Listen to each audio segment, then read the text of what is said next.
Então, vamos dar continuidade aos nossos estudos da disciplina de técnicas de negociação. Na última aula, nós fomos até o tópico 2 da unidade 2, e agora a gente dá sequência aí, finaliza a unidade 2 e partimos para a unidade 3 depois. Bom, no tópico 3 da unidade 2, nós vamos falar de negociação baseada em princípios ética nas negociações. Essa parte, né, da apostila, basicamente ele fala do programa de negociação de Harvard. É uma escola de negociação que pesquisa o tempo todo a questão comportamental, a maneira como os grandes negociadores precisam se manifestar numa negociação, né? Então, Harvard ele tem vários vídeos no YouTube para quem gosta dessa área. Existe bastante vídeo explicando como que é a escola de Harvard. Então, quem se interessa, vale a pena dar uma aprofundada, dar uma pesquisada aí de como que são os métodos, né? Utiliza muito o método do Batna e do Zopa, que a gente estudou na aula passada, né? Então, o Batna e o Zopa são baseados nesses princípios da escola de Harvard. Mas o livro todo, tá? O livro todo ele foi baseado nas técnicas de negociação de Harvard. Então, é interessante pesquisar um pouquinho, se quem gosta, né, da área. Então, o programa de Harvard, ele vem baseado numa questão de onde a gente precisa ter os princípios, né, os valores para uma negociação. E se baseia também num tipo de negociação em que, se é baseado em princípios, é baseado numa questão em que os dois lados vão sair ganhando. Então, é dentro do conceito do ganha-ganha, né?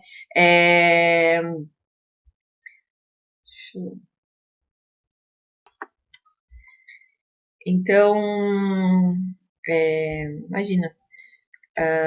Então, ali na questão dessa técnica da negociação, de baseado em princípios, esse método, né, ele possui 4 técnicas, né? Então, ele se baseia na questão da pessoa, ele se baseia nos interesses, nas opções e nos critérios. Então, o que ele fala em relação às pessoas? O primeiro passo, né, é que a gente tem que separar a pessoa de problema.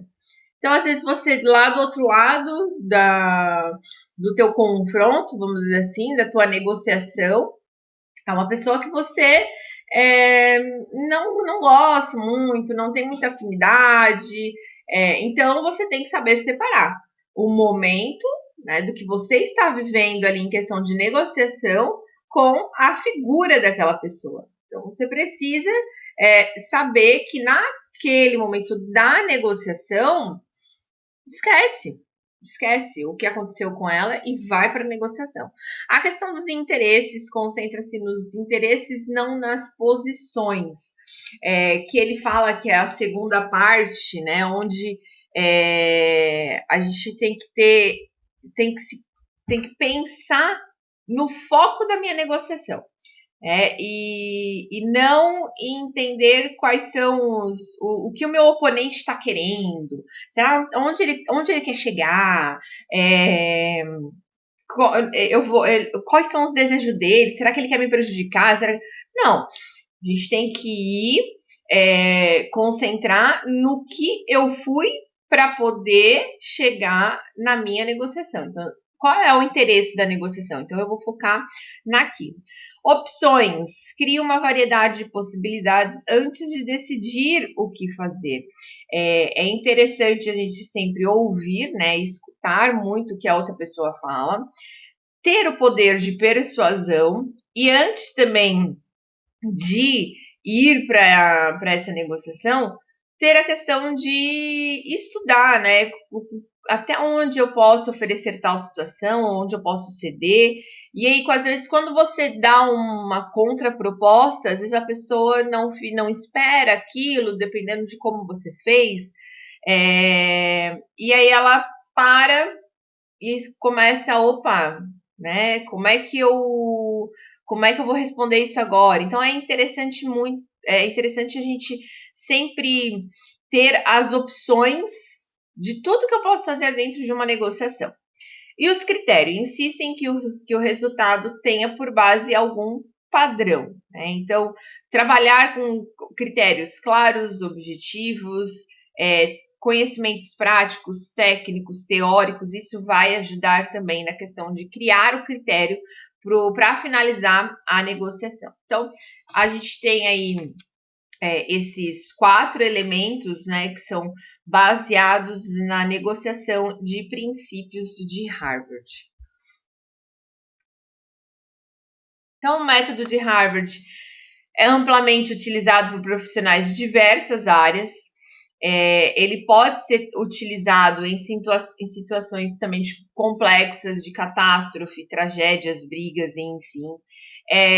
São técnicas que ajudam a minimizar muitos conflitos, né? Então, ela trabalha com conflitos mais complexos. Então, ou seja, se eu conheço a técnica, se eu sei utilizar a técnica, eu acabo aí conseguindo desde o conflito mais amplo, mais difícil de lidar, até o mais tranquilo, tá?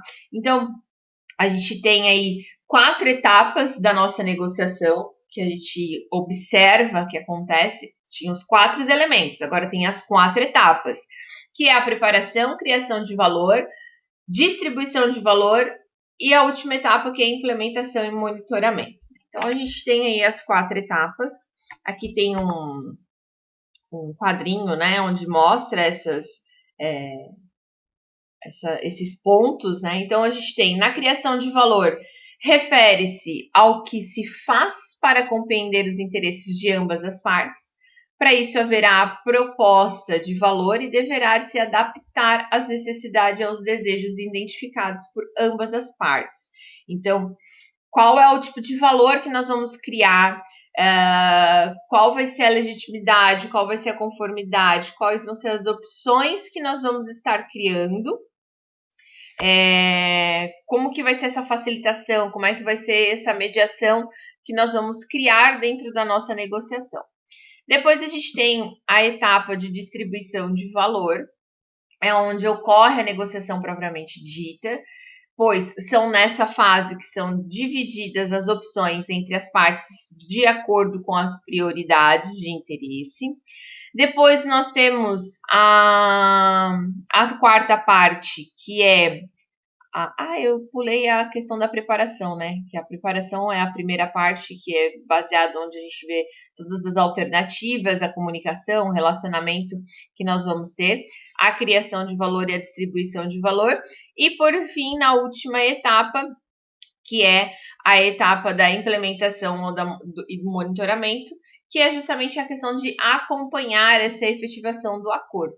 Ver se o relacionamento, como é que está esse relacionamento, como é que ficou decidida aí as nossas propostas dos dois lados. Depois a gente fala um pouquinho de ética. Ele começa a trazer alguns conceitos de ética. Ética nada mais é, né, do que a gente estudar quais são o que é certo e o que é errado de acordo com o que a nossa sociedade nos fala, né? Então, na verdade, a ética é o estudo, é a ciência. E aí existe a questão da moral também, né? Que a moral já é o que eu prego enquanto ser verdadeiro ou falso em cima dessa ética. Então, simples, de forma resumida, a ética. Todo mundo sabe que é errado corromper, certo? Vai da minha moral querer corromper ou não. Né? Então, a ética é um estudo, é uma ciência. É o que vai mostrar pra gente o que vai dignificar um homem, por exemplo, né? O que vai trazer valor para as condutas do ser humano. Então, é uma maneira da gente orientar a questão de dignidade, de igualdade, né? De direito da nossa sociedade, né? Então, da humanidade, a gente pensa nessa questão de mostrar o que é certo e o que é errado. Cabe à moral de cada um, obviamente, seguir, né? Ó, a Lu tá falando assim, que entra matéria, sai matéria, tem essa dificuldade de fazer essa definição de ética e moral. Lu, basicamente a gente tem que pensar, ética é ciência, moral é comportamento, tá? Então, mais ou menos é nessa linha que a gente acaba seguindo essa diferença de ética e moral. Então, ética estuda, ciência pura, e a moral vai depender de cada pessoa, né? Cada um tem uma moral, cada indivíduo tem a sua moral. Tem pessoas que vão ter uma moral extremamente dentro do padrão, e tem pessoas que foge, né, do que é o certo e o que é errado. A ética define o que é certo e o que é errado, e a moral não. A moral é o que nós vamos seguir, né, diante do que nós vamos fazer. E para mim corromper, né, isso faz parte da minha história. Então, uma pessoa corrompe como se fosse a coisa mais normal do mundo. E a gente sabe que diante do que é ser ético, corromper não é algo que é certo. Né? Eu trago bastante dessa parte de corromper, porque fica mais fácil, né, da gente entender. Mas a gente pode trazer diversas situações de ética. A ética também é muito vista de acordo com a cultura, tá? Por quê? Vai ter culturas que é certo fazer uma determinada coisa e outras culturas vai ser errado. Então a ética também vem muito do que aquela sociedade vive, né? Do que aquela sociedade tem como ser correto ou não. Depois, mais adiante, ele fala de ética nas organizações, que é justamente essa responsabilidade que nós vamos ter com os nossos colaboradores. Né? Então, a gente cria aí a responsabilidade tanto legal, né, baseado nos princípios, nas normas. Nós vamos se basear nas responsabilidades econômicas da empresa. Então, a gente, óbvio, cria-se uma conduta de ética, cada empresa cria sua conduta, mas é sempre baseado no que é pensado no bem-estar da sociedade, né? Eu nunca vou fazer um código de conduta da minha empresa dentro de algo que na sociedade a gente não julga ser correto. Né? Então, cada empresa se baseia na tua cultura para criar teu código de conduta.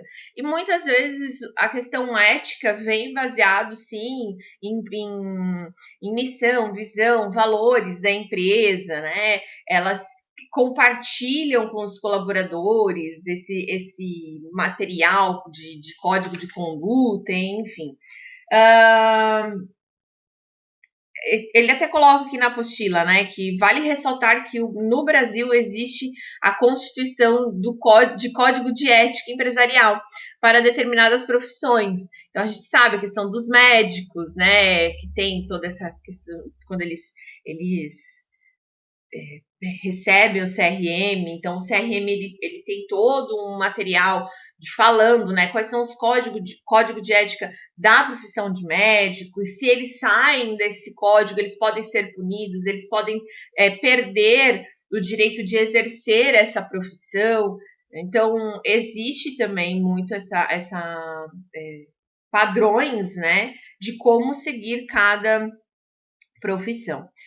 O estudo da ética nas organizações é crescente por diversos fatores, né? Um deles é a crescente aceitação de premissas liberais que enfatizam a desregulamentação e o livre mercado demandam, em contrapartida, um enquadramento legal, institucional e ético mais claramente definido.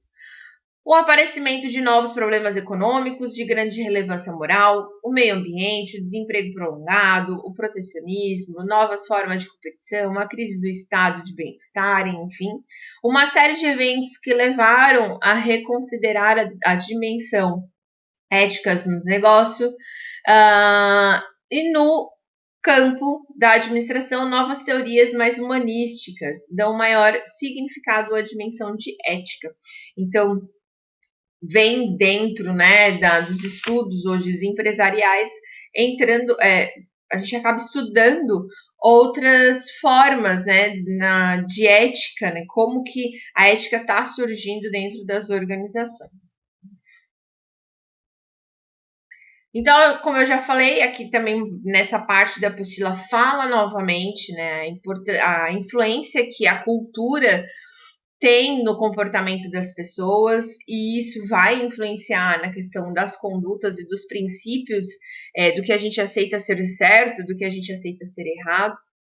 Nas negociações, a gente entende, né, como a cultura vai influenciar também a forma como eu vou para uma conversa, na hora que eu vou negociar, isso vai influenciar também na minha postura. Aqui também mostra na apostila 3 tipos de posturas básicas em negociação: a postura do jogador, a postura idealista e a postura pragmática. A postura do jogador é aquela pessoa que já vai para a negociação querendo partir para o jogo, ele vai como se fosse uma briga, vamos dizer assim, ele fala que num jogo vale tudo, ele não está nem aí para as regras sociais. A postura idealística é já aquela que pensa todo numa questão social, né? O que é certo, o que é errado, o que pode ser feito, o que não pode ser feito, né? Então ele já se baseia numa questão de ter uma conduta mais ética possível.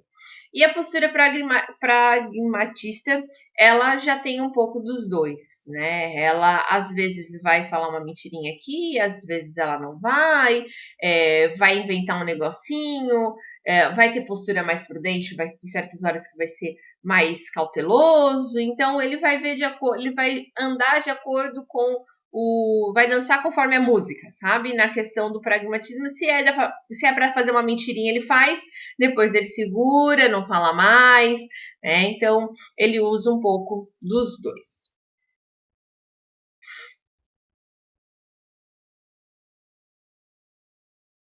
Então, ética nas negociações, por que, né, a gente fala sobre isso dentro das empresas? Porque é uma área rica em dilemas éticos, porque é uma prática central no funcionamento de todas as interações humanas, porque algumas formas de desonestidade podem ser apropriadas e mesmo necessárias para ser um negociador eficaz. Então, a gente vê aí que os autores falam que a gente precisa, né, entender essa questão de comportamento, de ética, de honestidade, porque dentro das empresas acabam tendo aí um pouco dessa cultura aí de que as negociações elas precisam ser mais agressivas às vezes, ou ela precisa ter um blefezinho para poder dar certo. Então, por isso que se estuda bastante essa parte de ética, de princípios com relação ao comportamento nas negociações. Vamos para a unidade 3.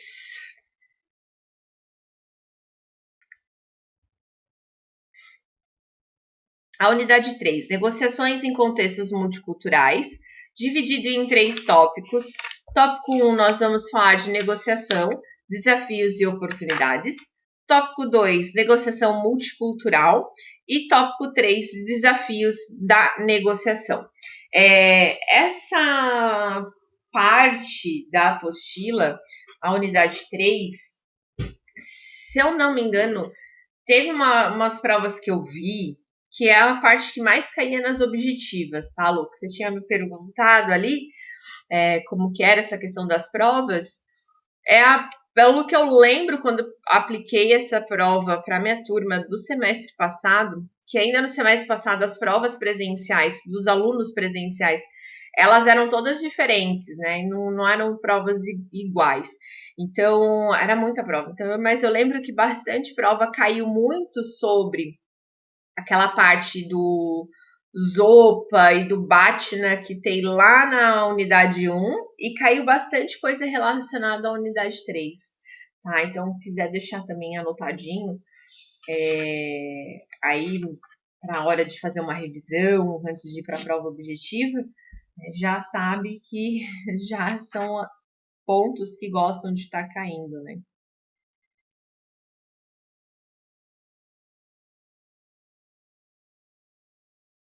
Opa! Tópico 1. Negociação, desafios e oportunidades. Negociação internacional. Né? Essa parte a gente já estudou um pouquinho lá na disciplina de comércio exterior. Vamos dizer que um pouco do que nós vamos ver nessa unidade faz parte lá do que a gente estudou no comércio exterior. Aquele livro, para mim, foi um livro muito rico, assim, de muito conhecimento, muitas coisas. Foi interessante entender de como que são os comércios internacionais, né? Então, a negociação internacional faz parte, né, dessa nossa realidade hoje, porque todas as empresas se relacionam a nível mundial. Muitas coisas vêm China, vêm de Japão, vêm da Europa, vêm dos Estados Unidos, né? Então a gente tem esse relacionamento internacional, ele é muito grande hoje. Então a negociação internacional, ela precisa também ter um cuidado muito maior do que uma negociação que a gente faz dentro da nossa casa, né? Dentro da nossa empresa, com é o meu cliente, com o meu fornecedor local. Porque a gente já conhece, né, culturas, conhece todo o comportamento das pessoas da nossa nação, do nosso país. Já quando a gente fala no âmbito internacional, existem muitas diferenças.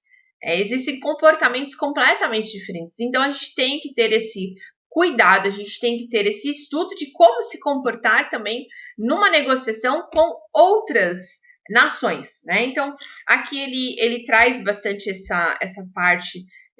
Ele diz ser um tema mais complexo quando a gente fala de negociação internacional, justamente porque cada país vai ter a sua forma, né, de trabalhar. Então, a negociação internacional, ela busca justamente essa interação com outros povos, com outras culturas, precisa sempre ter um negociador que tenha conhecimento específico.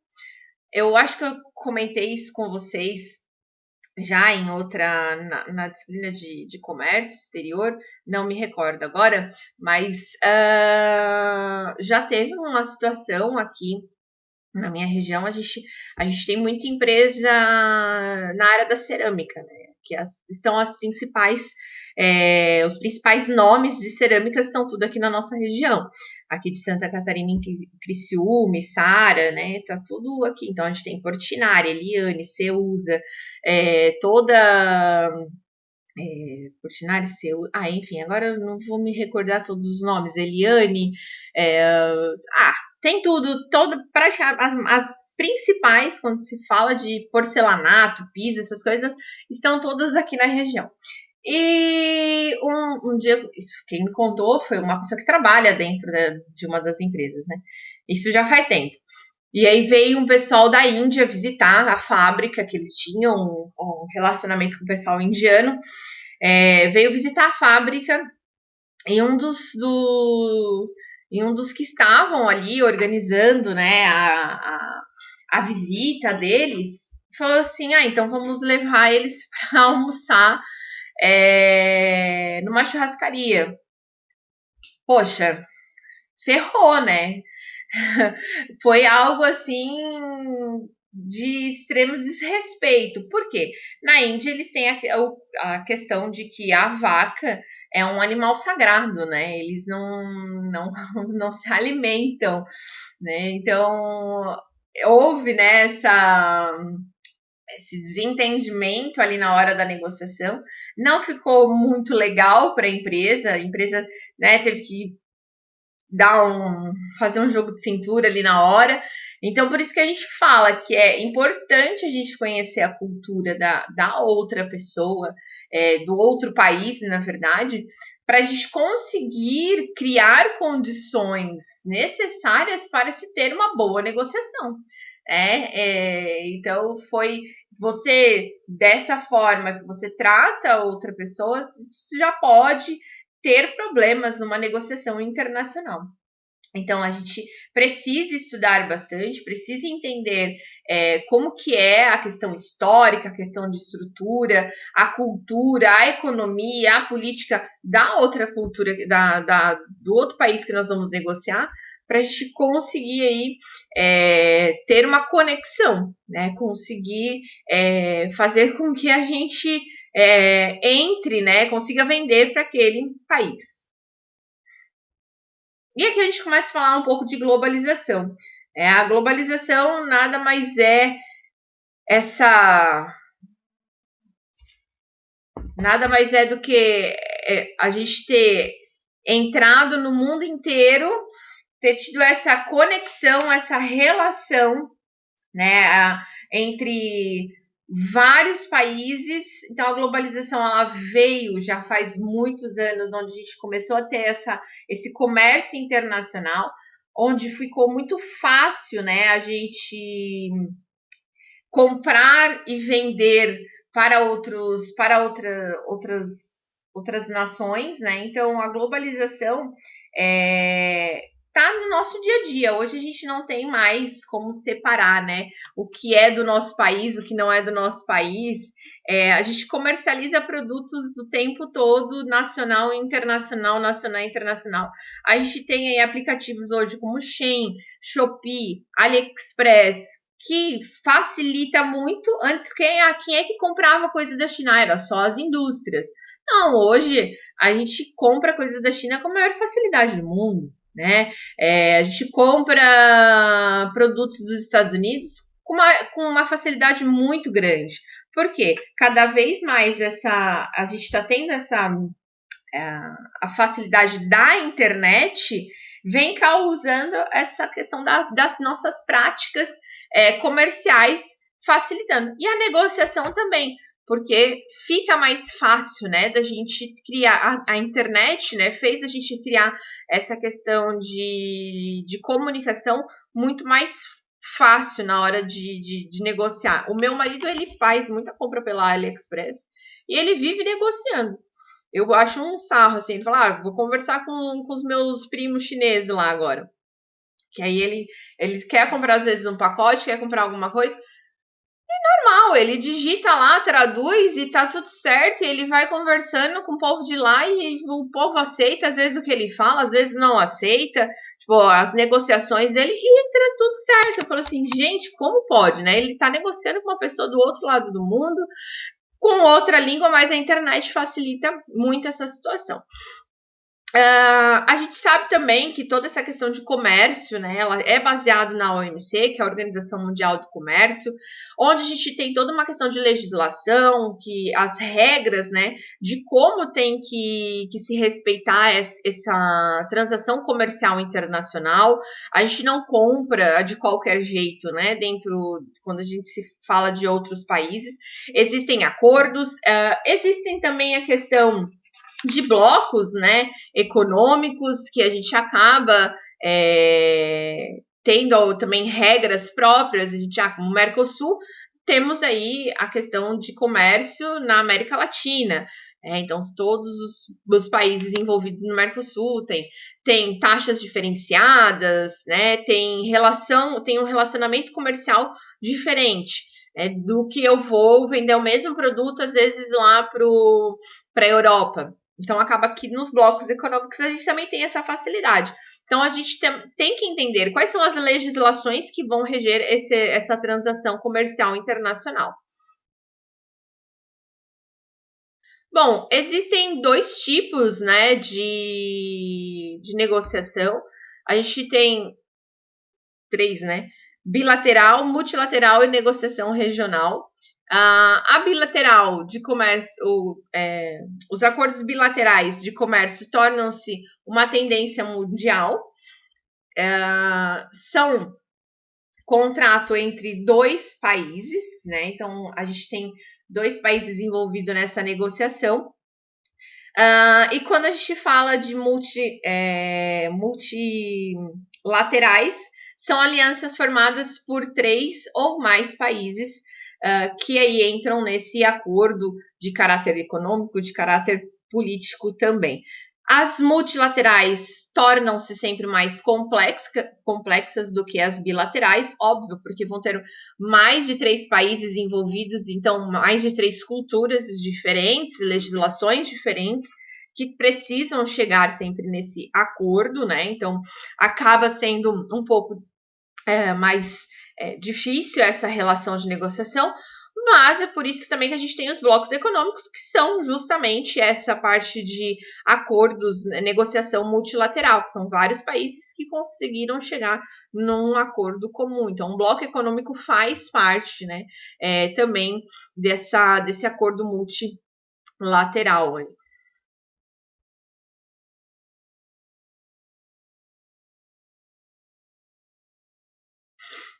Aqui ele fala da União Europeia, que é considerado o maior bloco econômico do mundo. Aí depois ele traz aqui outros blocos econômicos. Bom, aí a gente começa a falar das características de empresas multinacionais, né? Então, nós temos essa questão de que muitas empresas, né, com essa facilidade da globalização, viraram multinacionais, né? Elas estão aí entre vários países, né? Elas conseguem se concentrar em vários países ao mesmo tempo, criam-se filiais pelo mundo todo, enfim. Então a gente consegue ter esse relacionamento com vários países. E existe aí características, né, dessas empresas. Então a gente tem a multinacional, a global, a internacional e a transacional. A transacional a gente pode perceber pelo desenho aí, que é aquela que vai ter conexão entre todas as unidades, né? Matriz e unidades, ela possui essa interação, essa conexão de forma muito rápida, né? E igual.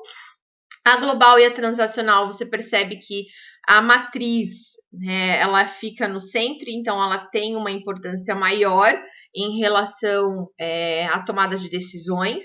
E já a multinacional, as unidades acabam tendo mais representação, né? Então tem a matriz no centro, mas cada unidade é uma unidade que se movimenta sozinha, praticamente é uma estrutura que na multinacional a gente tem uma independência, né? Cada unidade tem a sua independência, tem as suas características dentro do país que está tendo essa operação. Depois vocês têm aqui um case, tá? Da Natura.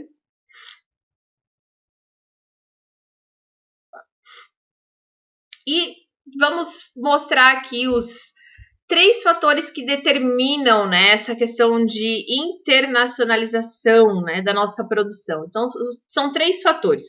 Primeiro, é a capacidade de desenvolver um projeto por ter uma habilidade gerencial superior. 2, benefícios associados à logística e o melhor acesso à fonte de matérias-primas. E a 3, desenvolvimento de processos produtivos de forma mais eficiente. Então, por que, né, internacionalizar a nossa empresa, né? Por que fazer por que a gente entrar em outros países? Bom, primeiro que a questão de matéria-prima. né? Hoje em dia tem países que a nossa matéria-prima fica muito mais barata do que comprando dentro do próprio país. Infelizmente, né? Infelizmente, a gente tinha que ter aí essa questão nacional, existe esse cuidado, mas muito de questão de taxas, enfim, acaba que em outros países matéria-prima acaba sendo mais barato e a gente compra em alguns produtos, algumas tipos de fábricas acabam comprando sempre o produto fora do país e trazendo para dentro do nosso país para poder realizar ali, fazer a produção. Então, isso é um dos motivos da internacionalização. Também a questão, né, de operar, né, de desenvolver a empresa também. Isso faz com que a gente crie, né, essa parte de internacionalização. Outro ponto também que a apostila traz, que são 6 etapas, né, por que a gente faz essa negociação internacional. Primeiro, orientação em pesquisa, que é onde a gente precisa pesquisar como que o outro país tem de histórico, de cultura, de formas de negociar, a questão de legislação deles também, como que é feita. Temos também a outra etapa, que é a etapa da resistência, a segunda etapa de resistência refere-se até que ponto a gente tem dificuldade, pode encontrar dificuldade nessa outra cultura para ter uma negociação. Então, como é que se cria, como é que é essa resistência nessa negociação dentro, né, das culturas. 3, reformulação das estratégias. É aqui onde a gente traz novas informações ao longo da negociação, onde a gente pode observar a minha negociação está sendo levada de tal forma, então eu preciso criar novas estratégias. Por quê? Pessoas de culturas diferentes, países diferentes vão ter negociações diferentes, então eu preciso ter rápido essa questão de criar estratégias novas no meio de uma negociação internacional. Discussões difíceis e tomadas de decisão. Nesse momento, né, ele avalia muito todos os envolvidos, as apresentações que a gente tem, e até a apostila coloca, né, deve se concentrar nos seus esforços reais, das necessidades das partes envolvidas, no motivo por que está se negociando. Então, por isso que as discussões, tomadas de decisão, a gente tem que ter foco no objetivo. Por mais que esteja difícil, por mais que seja diferente essa negociação a nível internacional. 5º, o acordo. Qual vai ser o acordo que nós vamos chegar, então, depois de todo esse esforço realizado? E segmento, que é a última etapa, etapa de extrema importância, que vai preparar ali a questão das próximas negociações ou como vai ser finalizado aí esse comércio entre os dois países. Finalizamos o tópico 1. Vamos para o tópico 2, negociações multiculturais. Só vou dar uma pausa aqui rapidinho. Pronto. Vamos continuar aqui, então. Tópico 2, negociações multiculturais. Então, a gente já sabe, né, que a cultura influencia muito nas negociações, até mesmo não só internacional, mas nacional, porque a cultura de cada empresa vai mostrar, né, também como que cada empresa tem essa forma de estar negociando. Então, a cultura é justamente essa representação de uma sociedade, a forma como ela se interpreta, a forma como ela se comporta, vai fazer com que a cultura de cada pessoa seja diferente, de cada país seja diferente. E isso vai também fazer com que as comunicações de uma negociação seja influenciada pela a cultura. Então, a cultura diz respeito à forma como as pessoas vivem e se relacionam.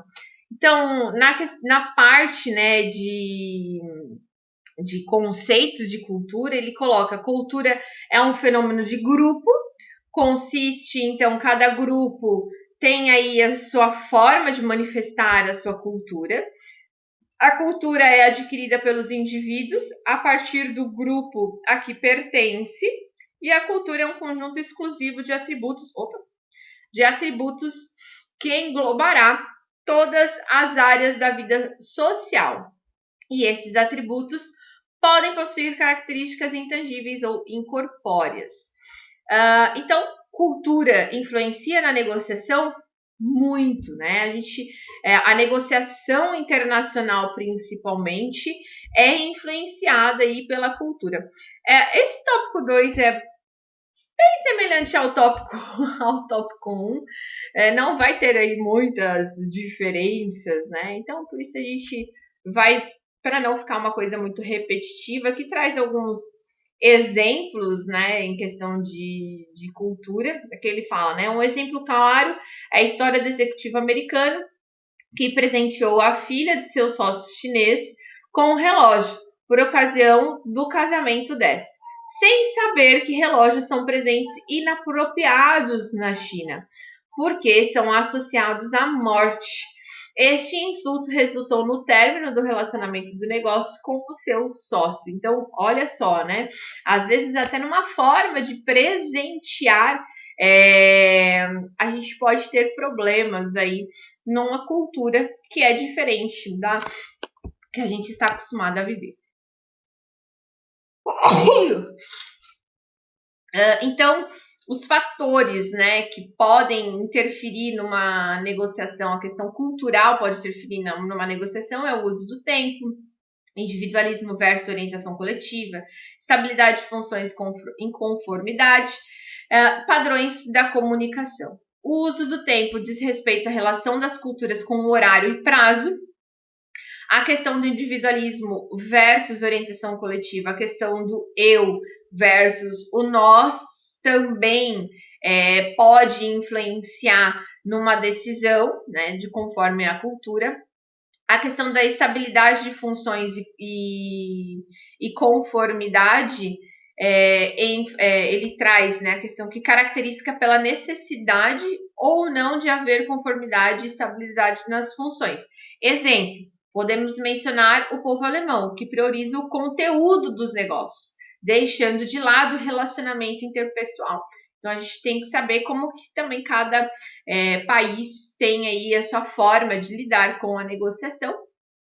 E o quarto, que é o padrão de comunicação, é um dos principais pontos a ser levado em consideração para uma negociação bem-sucedida, devendo ser bem entendido por todas as partes para evitar divergências.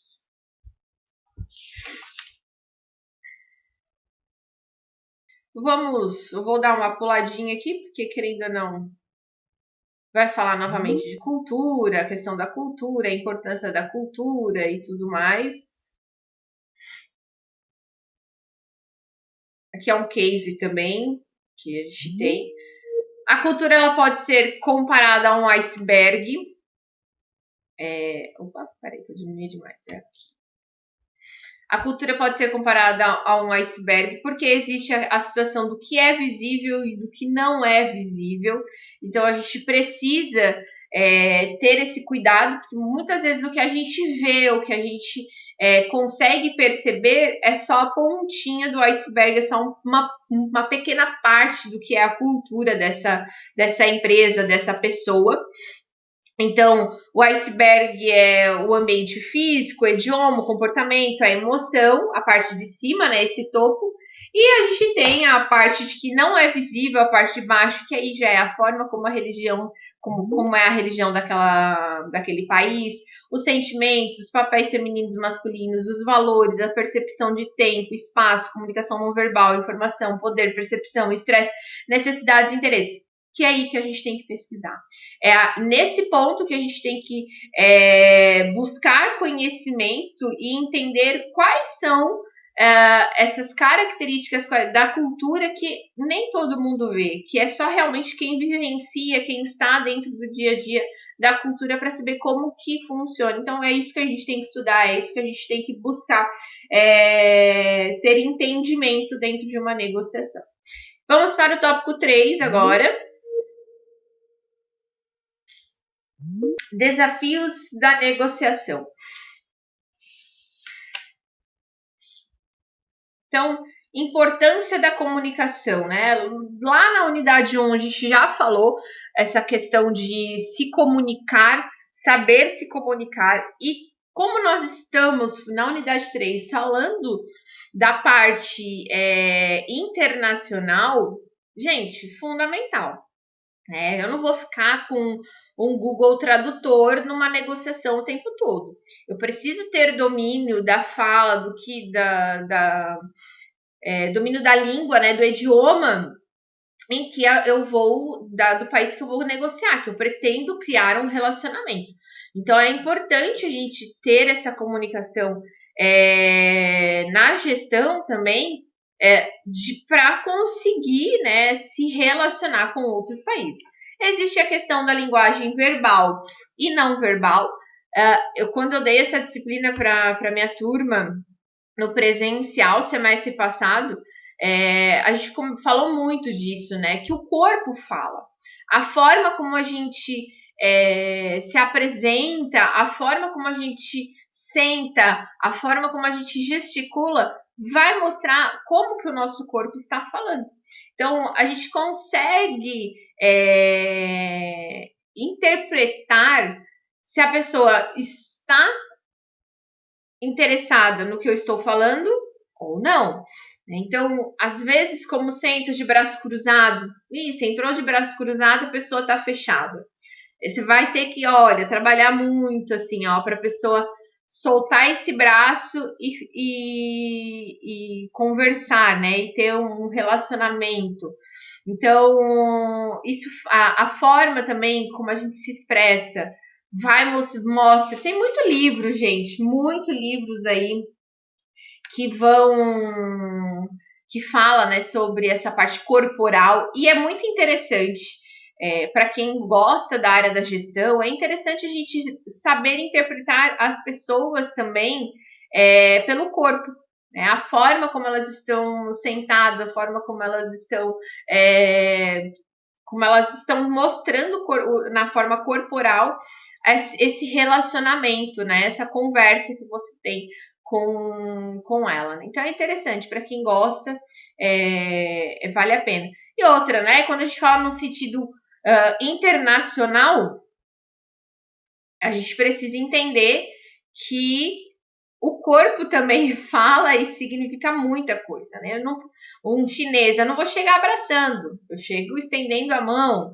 Né? Então, a gente tem que ter esse cuidado, né? Então, aqui, né, na apostila ele fala na questão dessa figura, né, desse símbolo, que para alguns tem a questão do rock, né? Mas também já para alguns vai ter a questão da cultura satânica,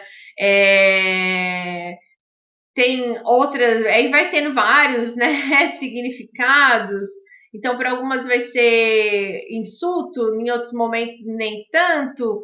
Aí é tudo uma questão cultural mesmo. A gente tem que ter cuidado em tudo que a gente acaba fazendo, né? Quando a gente fala de países diferentes, culturas diferentes. A negociação estratégica.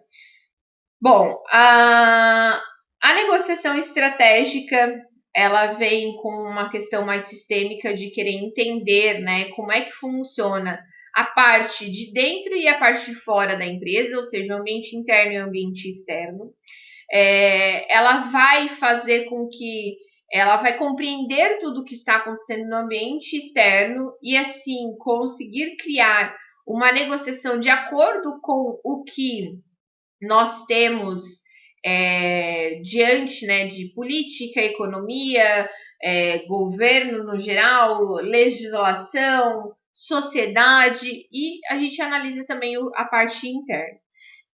Então, a negociação estratégica, ela tem essa visão de criar relacionamentos. Como é que eu vou criar relacionamentos com o meu fornecedor, com o meu cliente, com tudo que está acontecendo, tanto interno e externamente da minha empresa. Por isso que tem aqui nessa a figura do ambiente externo e interno, que são os fatores que vão influenciar na hora de fazer uma negociação estratégica.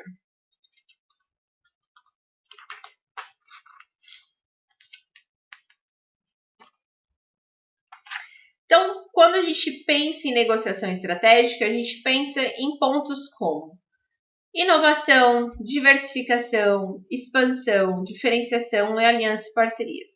Então, o que eu pretendo fazer? Então, a gente analisa qual vai ser a característica dessa minha negociação que eu quero realizar, e assim eu crio as oportunidades de mercado em cima dessas estratégias, do que eu quero estar preparando para minha empresa. Então, a gente fala também sobre a questão do BATNA. O que é o BATNA? É a gente entender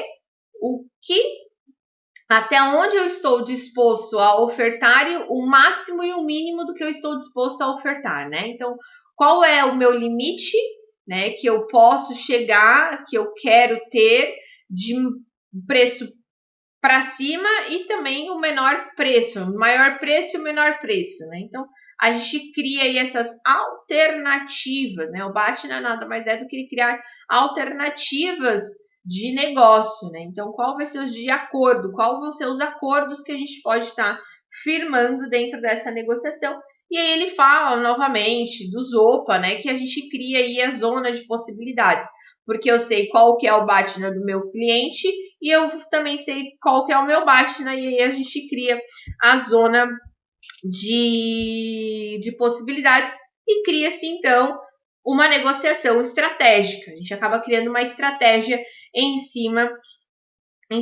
desse BATNA. Ele repete, né, o que a gente viu lá na unidade 1.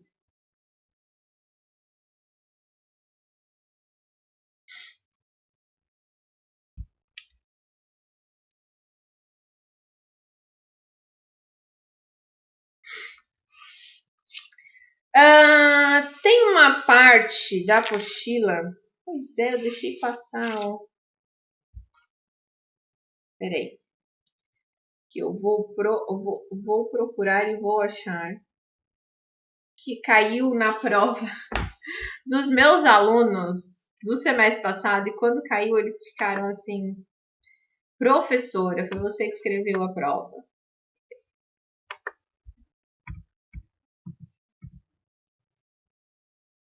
Deixa eu ver se eu consigo achar pelo nome.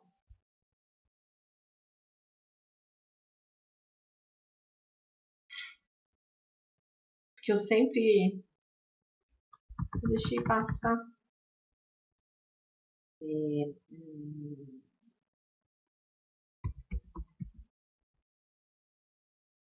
Não é.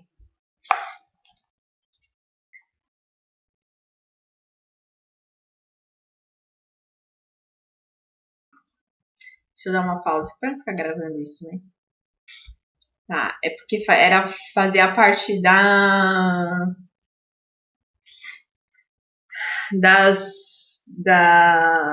autoatividade do tópico 1, ali na página 137.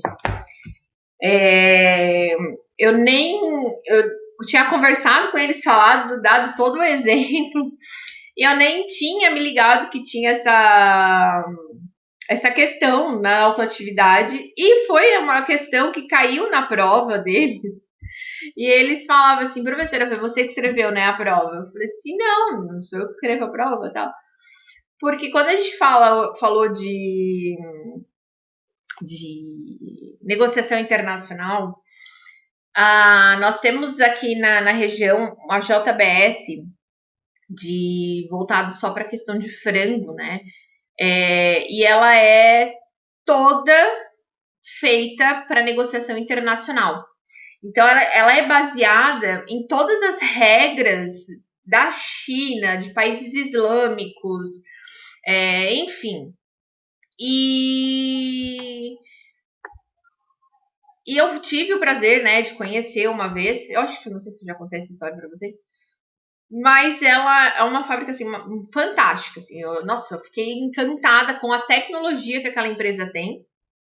E eu falei assim, não, gente, a galinha entra, né, dentro dentro da esteirinha, eles vão colocando os pezinhos na esteirinha, e a galinha fica lá. Só que, óbvio, aqui eu tô sentada.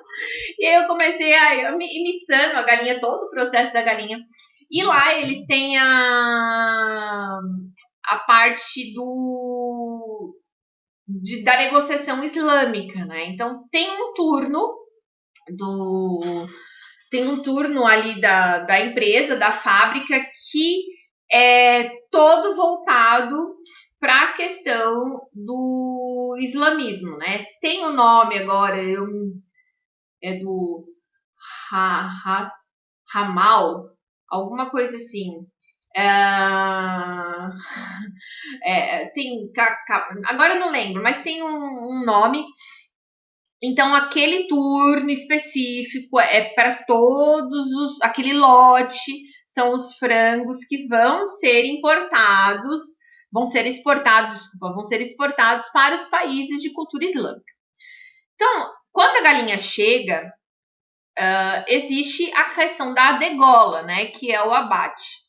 E na cultura islâmica, o animal não pode ter a questão do abate de forma industrial, assim, não pode ser por máquina.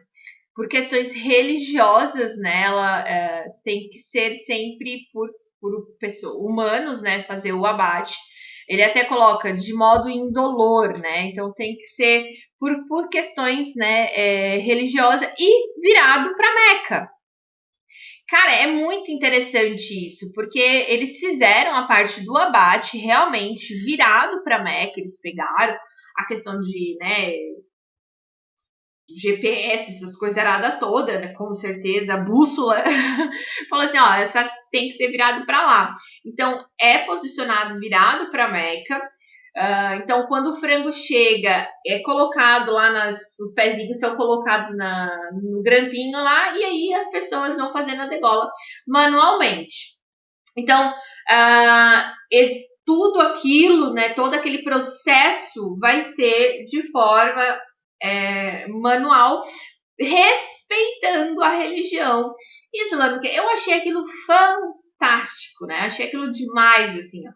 E aí tem uma pessoa que que trabalha naquele turno, que faz isso. Ele é uma pessoa que geralmente é da mesma religião. Achei isso também muito interessante. São pessoas que têm o conhecimento, porque tem que ser feita uma oração antes. Então, olha só o que a fábrica, o que a empresa se fez para poder ter um relacionamento com um outro país, né? E ali é só a questão de exportação. Então, as regras do asfalto é de acordo com as regras da China. É muito legal. Então, eles fizeram toda uma adaptação para poder vender, né, as galinhas, né, o frango ali, para os outros países, de acordo com a cultura de cada um deles. Quando eu falei sobre isso, né, aí eu imitei a galinha, obviamente, ela é todo no processo. Ela entra, a galinha vai lá e ela corta, né? E eu brinquei com eles em sala de aula. E, óbvio, o motivo de a gente rir, assim, né? O Lu, até parece que não dói, né? Tudo isso é indolor, imagina. Mas. E foi numa brincadeira e caiu na prova da maioria. Então, assim, pessoal, quem tá me assistindo, lembra lá da questão da galinha, né? E já vê o gabarito aí dessa questão que tá na página 137, já faz aí autoatividade e vai falar assim, se a galinha cair na prova, vocês vêm e me falam assim, professora, caiu a galinha na prova de novo, e eu lembrei da questão que você falou, porque tá caindo um monte de prova essa parte, e foi engraçado, porque eu não sabia que essa questão tinha na autoatividade na época, e caiu na prova de muitos deles, e eles falaram assim, prof, na hora que eu li aquela prova, eu lembrei de você fazendo o processo da galinha toda em sala de aula. Mas é isso, meus queridos. Finalizamos aí mais um livro. Na verdade, né, finalizamos o nosso curso com essa última disciplina.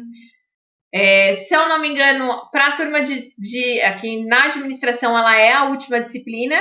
E se eu não me engano, também é a última disciplina do pessoal de processos gerenciais, que também é que eu dou aula. E a última é quando a gente encerra o ciclo, encerramos o livro e fecha aí todo esse esforço que nós tivemos durante todos esses anos juntos, estudando. Parecia tão longe e agora está bem. Chegou o fim, basicamente isso, né? É uma questão assim que passa muito rápido. E eu sou extremamente realizada por participar de todo esse processo de estudo com vocês. Então, eu deixo aqui todo o meu carinho nesse encerramento desse ciclo, que eu fico lisonjeada de fazer parte. Deixa eu só ver aqui. A questão de formatura, diploma, essa situação, eles dão um prazo muito longo, mas na verdade, assim, a questão para se formar, o que tem que acontecer?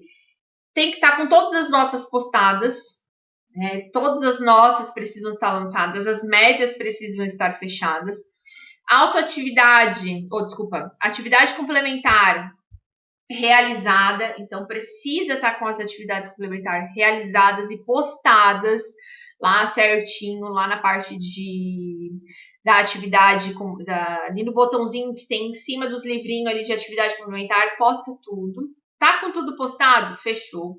Tá com todos os documentos também ali postados, né? Não tem nada faltando, não tá faltando RG, não tá faltando CPF, não tá faltando diploma do ensino médio, não tá faltando nada disso, tá tudo certo.